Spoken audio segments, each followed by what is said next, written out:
The contract said archaeological security, 6 weeks, hazard premium for geological instability, accommodation provided. Cale Marin read it once on the shuttle because reading contracts once was his standard practice. Developed over 11 years of mercenary work on the principle that if you needed to read a contract more than once, the contract was either too complicated to be honest or too simple to be complete. And in both cases, the reading mattered less than the instincts you brought to the job and the sidearm you brought to the reading. He was 33. He carried those years the way geological strata carry their history, each layer visible to someone who knew what to look for, compressed by the weight of everything that came after. His face was the kind that fought descriptions of handsomeness and settled instead into a category that women on various stations had described, when they were being generous, as interesting, and when they were being accurate, as the face of a man who has been in enough situations that his features have opinions about it. A jaw that was strong but had been broken once on the left side, and healed with a slight asymmetry that gave his resting expression a quality of permanent skepticism. A nose that had been straight before a Kalashan dock worker's elbow corrected its trajectory during a disagreement about loading priorities, and that now carried a deviation at the bridge that he had stopped noticing, and that other people noticed immediately. Dark hair, cut to a practical length that required no maintenance, because maintenance implied a relationship with mirrors that Cale had ended years ago by mutual agreement. Eyes the color of aged whiskey, brown with amber depth, that carried the specific, assessing quality of someone who cataloged threat before he cataloged anything else, and who had made peace with this as a permanent feature of his perception, rather than a habit he could choose to break. His left arm bore a lattice of scars from elbow to wrist, raised, pale lines against his tanned skin. The legacy of a combat injury 7 months ago that his professional record attributed to a hostile engagement during a contract extraction on Meridian Station, and that the truth attributed to a bar fight that had escalated beyond the parameters of standard bar fights into territory involving broken glass, improvised weapons, and the kind of physical consequences that resulted from telling a Vrethani freight captain that his cargo manifests contained arithmetic that would embarrass a child. The scars had healed in a distinctive pattern, 3 parallel lines crossed by 2 diagonal ridges, that was unique enough to be identifying, and that Cale wore without concealment because concealing scars required either long sleeves or vanity, and he had limited tolerance for both. Vareth Solon appeared through the shuttle's viewport as a world of contrasts, deep blue oceans, continent-spanning forests in shades of emerald and gold, and the Tessari highlands rising along the planet's northern hemisphere like the spine of something enormous that had lain down and been slowly consumed by the landscape. The highlands were geologically active, which meant they were dangerous, which meant the archaeological sites they contained had been inaccessible for centuries, which meant that whatever was buried there had been waiting a very long time for someone to arrive with the technology to dig it up, and the funding to pay for security while the digging happened. The dig site occupied a plateau in the central highlands, stabilized by Solnari geological engineering, that had transformed a seismically unreliable surface into something that could support permanent structures without the structures periodically falling into newly formed crevasses.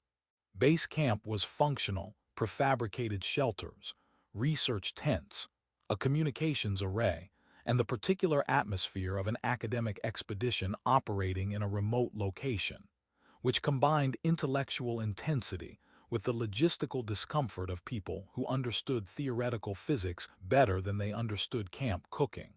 Princess Elindra Sorvethis was standing at the excavation trench when Cale arrived, and the first thing he noticed was that she was not standing the way royalty stood. There was no ceremonial posture, no curated presentation of rank. She was standing the way people stood when they were focused on something in the ground, knees slightly bent, weight forward, her attention directed downward with the total absorption of someone who had found something interesting, and intended to understand it regardless of what her spine thought about the position. She straightened when his approach was announced, and Kale performed the quick, comprehensive assessment that 11 years of security work had made as automatic as breathing. Tall 5'9", maybe 5'10", with the lean, angular build that characterized Solnari physiology. Her skin was a warm golden bronze, luminous in the highland sunlight, with the matte depth that Solnari pigmentation carried as a species trait. Her eyes were striking, deep amber, almost copper, with vertical pupils that were currently dilated in the low highland light, and that gave her gaze an intensity that suggested being looked at by Elindra Sorvethis was less a passive experience and more an event you participated in whether you intended to or not. Along her cheekbones and the bridge of her nose, fine bioluminescent lines traced patterns that Kale's briefing described as genetic status markers, and that shifted color with emotional state. Currently a steady, focused amber that matched her eyes. Her hair was dark copper, long, pulled back in a practical arrangement that had escaped its bindings in several places, and it moved with the slight temporal delay that he had seen in other alien species, and that his brain had stopped flagging as unusual approximately 5 years into his career. She was beautiful. She was also covered in excavation dust up to her elbows and carrying a brush in one hand and a scanning tool in the other, and the combination of royal title and archaeological grime produced an image that Kale's professional assessment filed under client. Competent, engaged, not going to be a problem, and that his personal assessment filed under a category he did not examine because examining it was not in his contract. 3 weeks passed with the steady rhythm of an expedition that was proceeding well, slow progress, careful documentation, the patient accumulation of findings that would be significant to experts and incomprehensible to everyone else. Kale established security perimeters, ran patrol rotations, monitored the geological stability sensors, and developed the particular relationship with the expedition team that security contractors developed with the people they protected.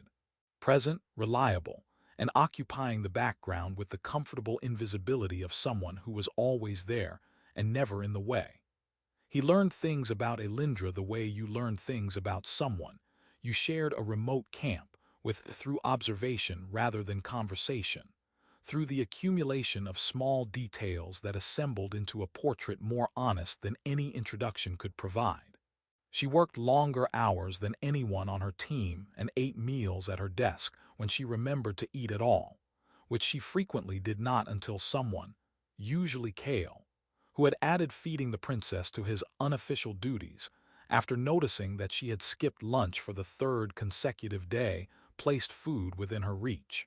She spoke to her team with the natural authority of someone who had earned respect through competence rather than demanding it through rank. She got excited about soil composition, the way other people got excited about sporting events, and her bioluminescent patterns flared in bright copper when she found something significant, a tell she could not suppress and did not seem to realize she displayed. She talked to him sometimes, late in the evenings when the team had retired and Kale was completing his final perimeter check. She talked about the age of silence, the 15,000-year gap in Solnari historical record that her career was devoted to understanding. She talked about the Velkorath, the legendary warriors whose mythology she studied with the particular passion of a scholar, who believed that mythology was history wearing a mask, and that her job was to identify the face underneath. The vault was breached on a Thursday. The sealed chamber beneath the ruins' deepest level, its construction techniques predating anything in the Solnari record, its atmospheric stasis still functional after 15 millennia. Inside, the codex, enormous, illuminated, preserved with a fidelity that made the expedition's conservators weep professionally. Elindra spent 6 hours with the translation systems before she called him. His name on the communication channel carried a quality he had not heard before, controlled urgency. the specific tone of someone managing an emotional response that was fighting for control of their voice and being held in check through what sounded like considerable effort. Cale, I need you in the research tent. Now, please. He went because the contract said to go when the client called, and because the please told him more than the words did. Elindra said please to vendors and junior staff. She did not say please to her security contractor unless the situation had exceeded the parameters where professional courtesy was operating on autopilot. The research tent was dim, lit by the soft illumination of preservation lighting that protected ancient materials from photonic degradation. Elindra stood at the central examination table with the codex open before her, and her bioluminescent patterns were doing something he had never seen, cycling through colors at a rate that suggested her emotional processing system was overwhelmed, shifting between deep copper, bright amber, pale gold, and a white so intense it was nearly luminous, the physiological equivalent of a system throwing every signal it had because no single signal was adequate. She looked up when he entered. Her amber eyes were wide, and the expression they carried was one Cale recognized from years of working in environments where people encountered things that exceeded their frameworks.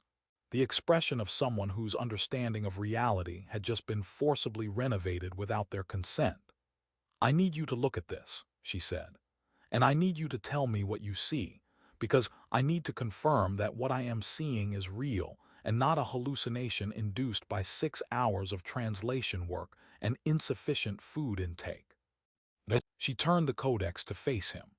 The portrait occupied a full page of the codex, rendered in pigments that had maintained their vibrancy across 15,000 years of atmospheric stasis, with a fidelity that belonged in a museum dedicated to the concept of impossibility. It was an illuminated illustration in the style of Solnari sacred manuscript art, bordered with geometric patterns of gold and deep blue, surrounded by text in the ancient script that Elindra's systems had spent 6 hours decoding, and containing, at its center, a portrait that Cale Marin stared at for approximately 12 seconds before the bottom dropped out of his understanding of the world. The portrait was him, not a resemblance, not a general similarity that could be explained by convergent aesthetics or artistic convention. Him. His face, rendered with the photographic precision of an artist working from direct observation. The asymmetry of his jaw, the deviation of his nose, the specific way his dark hair fell across his forehead, the amber brown of his eyes captured in pigment that had somehow survived 15 millennia without losing the depth that made his eye color distinctive. His expression in the portrait was serious, focused, carrying the particular weight of someone who was looking at something important, and the accuracy of the expression was so precise that it felt less like art and more like a mirror that was very, very late in reflecting. That's me, Cale said, because stating the obvious was a necessary step in his processing sequence, and because the alternative, saying nothing, would have implied that the situation was too large for words, which it was, but admitting that felt like conceding ground to a universe that had already taken more than he was comfortable with. Yes, Elindra said. Her voice was steady in the way that steady voices are steady when every other system is in crisis, maintained through effort, the last wall holding. That's a 15,000-year-old book. Yes. And that's my face in a 15,000-year-old book. Yes, and it gets worse. She pointed to the text surrounding the portrait. Your name, Cale Marin. The phonetic transcription is exact. Our ancient script has a different alphabet, but the sound values map directly. Your physical description is itemized with medical record precision. Height, build, eye color, hair color, the break in your nose. She paused, and her hand trembled as she indicated a passage near the lower margin. And this. A description of a scar pattern on your left arm. 3 parallel lines crossed by 2 diagonal ridges, elbow to wrist. Cale looked at his left arm. The scars were there, exactly as described. the lattice of raised tissue from a fight that had happened 7 months ago on Meridian Station, 400 light-years from this planet, in a bar that had probably been demolished by now. That scar is 7 months old, he said. The book is 15,000 years old. That's the part I'm having trouble with. So am I. The silence that followed was the kind that accompanies the recognition that reality has presented something it should not be able to present, and that no available framework, scientific, philosophical, or theological, can process it without suffering structural damage. Cale stared at his own face in the codex, and his own face stared back with the patient, unblinking certainty of a portrait that had been waiting 15 millennia for the person it depicted to finally show up. "What are the Vel Korath?" he asked, because the portrait was surrounded by text and symbols, and the word Vel Korath appeared repeatedly, and he was going to need context for the crisis he was standing in. Elindra told him. She told him with the voice of a scholar delivering information, and the bioluminescent patterns of a woman experiencing religious upheaval, and the combination was disorienting. The Vel Korath, the Shields of Dawn, were the central figures of Solnari sacred mythology, legendary warriors who appeared during the Age of Silence, when an unspecified catastrophic threat brought the Solnari to the edge of extinction. The Vel Korath fought, the Vel Korath saved, and the Vel Korath disappeared, leaving behind prophecies that they would return when the Solnari faced their next existential crisis. The Codex was their registry, a catalog of each warrior, illustrated, named, described with the precision of personnel files written by someone who knew them personally. Solnari civilization had built its deepest spiritual tradition on these figures. Temples bore their images. Children were named for them. Prayers were directed to them across 15,000 years of unbroken cultural reverence. And one of them was standing in a research tent in hiking boots and a tactical vest, looking at his own portrait with the expression of a man who had been presented with a bill for services he had no memory of rendering. "Your people worship these warriors," Cale said. "Yes. And I'm one of them. According to this codex, which carbon dates to the period, which was sealed in atmospheric stasis consistent with the time frame, which was buried in a vault using construction techniques that predate our recorded history, and which contains details about you that it could not possibly contain. Yes. I'm not a mythological warrior. I'm a mercenary with a bad bar fight scar and a mortgage on a ship I can barely afford." "I know what you are," Elindra said, and her amber eyes held his with an intensity that had shifted from academic assessment to something rawer, something that lived at the intersection of faith and evidence, where scholars were not supposed to stand. "And I know what that book says you are. And those two things cannot both be true, except they are both true, and I do not know what to do with that." The expedition team's response was immediate, and from Cale's perspective, deeply inconvenient. The Solnari researchers and support staff, people who had spent 3 weeks treating him as background security, interacting with him only to confirm perimeter protocols or ask whether the geological sensors were nominal, began treating him with the fearful reverence of people who had learned that the figure on their childhood prayer icons was alive and currently asking whether anyone had seen his coffee mug. Conversations stopped when he entered rooms. Staff members who had previously made direct eye contact now fixed their gazes at a point approximately 30 degrees below his face. The Solnari gesture of deference to sacred figures that Cale recognized from Elindra's briefings, and that he found profoundly uncomfortable because he was not a sacred figure. He was a man who needed coffee, and the location of his mug was a more pressing concern than his mythological status. The expedition's lead archaeologist, a senior scholar named Verath Tal Keseth, approached Cale on the second day after the discovery with the trembling solemnity of a man meeting his god, and finding that his god was wearing a faded tactical vest and an expression of mild irritation. "Vel Korath," Verath said, using the title rather than his name, The team wishes to know whether there are protocols we should observe in your presence, dietary requirements of a sacred nature, spatial arrangements. The traditional text suggests that the Shields of Dawn preferred. Coffee, Kale said. I prefer coffee, and someone moved my mug from the mess tent and I would like it back. Vareth blinked, processed, and retreated with the expression of a theologian whose entire doctrinal framework had just been challenged by a beverage request. Elindra handled it better than her team, which was not a high bar but which she cleared with the practiced stride of someone who had spent her career navigating the intersection of science and spirituality. She continued her translation work. She continued her documentation. She treated Kale as a research subject and a colleague rather than an object of worship which he appreciated. And she also continued looking at him with an expression that contained layers he could not fully read. The scholar's hunger for answers, the princess's awareness that those answers had implications far beyond the research tent, and something else, quieter and more personal, that appeared in her amber eyes when she thought he was not looking, and that he was looking because noticing things people did when they thought he was not watching was literally his job. Word reached the imperial court.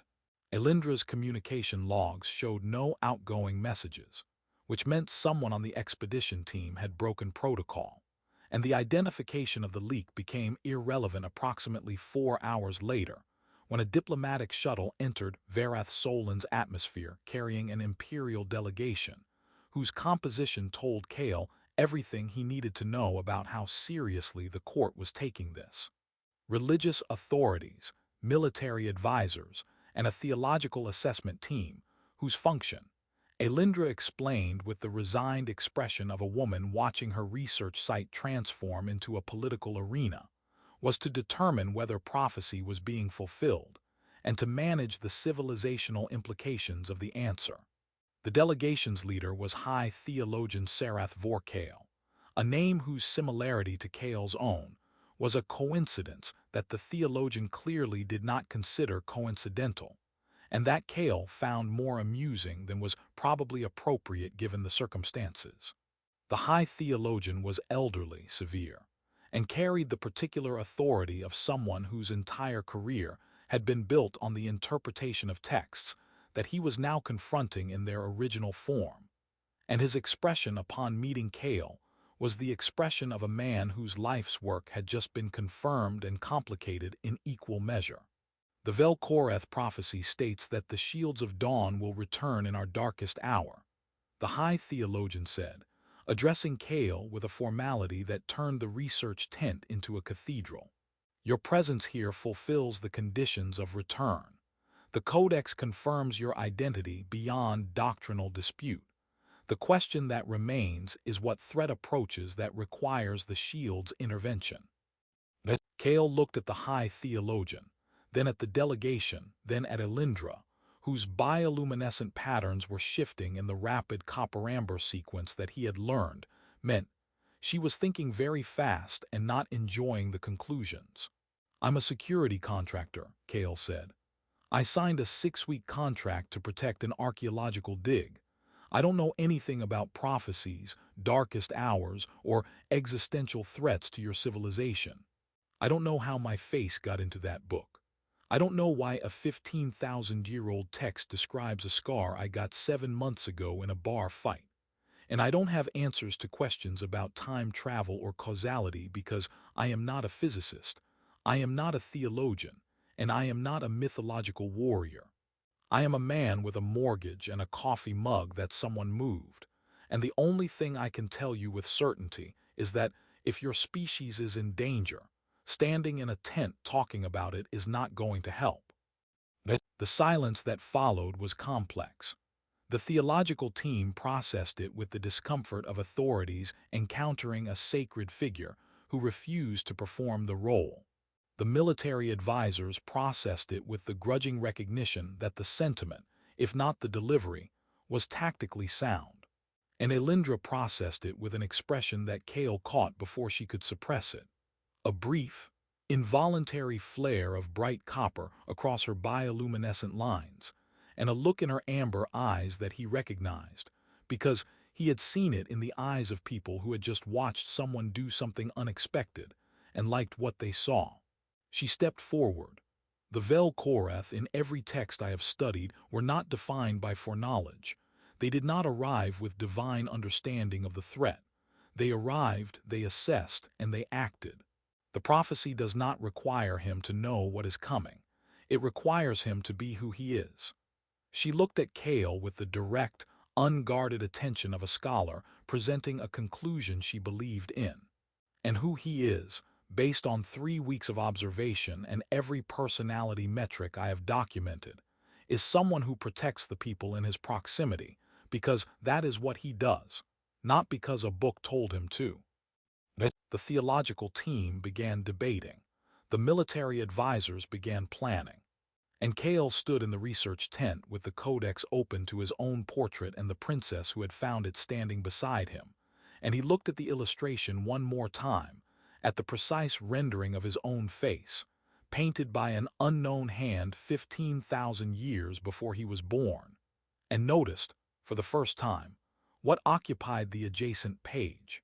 A second portrait, female, Solnari, rendered with the same impossible precision, the same sacred illumination, the same 15,000-year-old pigments preserving details that should not exist. The figure wore scholar's robes. Her hair was dark copper, escaping its arrangement in several places. Her eyes were deep amber with vertical pupils. Along her cheekbones, bioluminescent patterns traced lines that Cale had spent 3 weeks learning to read. And her face was the face of the woman standing beside him, caught in an expression of fierce, focused determination that was, feature for feature, the same expression she was wearing right now. Neither of them mentioned it. Both of them saw it. And the codex, patient and ancient and utterly unconcerned with the implications of its own contents, held the portraits of a mercenary and a princess side by side across a page, divide that was narrower than the distance between their shoulders, and waited, as it had waited for 15,000 years, for whatever was supposed to happen next. Cale did not leave Verath Solon when his 6-week contract expired. He filed an extension through the Mercenary Guild, citing ongoing security requirements, which was technically accurate and practically irrelevant because the real reason was simpler and more complicated than any contract could capture. The codex existed. The threat, whatever it was, had not yet materialized, but the evidence that it would was written in a hand that had correctly predicted his scar pattern and his coffee preference, and his tendency to respond to theological pronouncements with pragmatic irritation. And if that hand was right about the small things, he was not willing to bet a civilization's survival on it being wrong about the large ones. He stood at the excavation site in the Highland Wind, looking out over the Tessari Range, and beside him, Elindra stood with the codex's data on her tablet and the weight of dual impossibilities in her amber eyes. The impossibility of what the book said, and the impossibility of ignoring it. The wind caught her hair and sent it moving in its slight temporal delay, copper strands drifting across her face, and Cale watched her push them back with the absent gesture of someone whose mind was on larger things, and whose body was doing the small maintenance that larger things could not interrupt. "The adjacent portrait," she said without looking at him. "I saw it. I know you saw it, I watched you see it. Noticing things is my job. Is that all it is?" Cale considered this with the unhurried thoroughness that characterized all his important decisions, the same deliberate pace that had kept him alive through 11 years of mercenary work, and that operated now, in the Highland Wind of an alien world beside a woman whose face appeared in a sacred text, alongside his own, with the same reliable, methodical precision. "No," he said, "that's not all it is." Elindra's bioluminescent patterns flared warm copper, bright and involuntary, spreading across her cheekbones in a pattern that Cale had seen before in the codex's illustration, and that he was seeing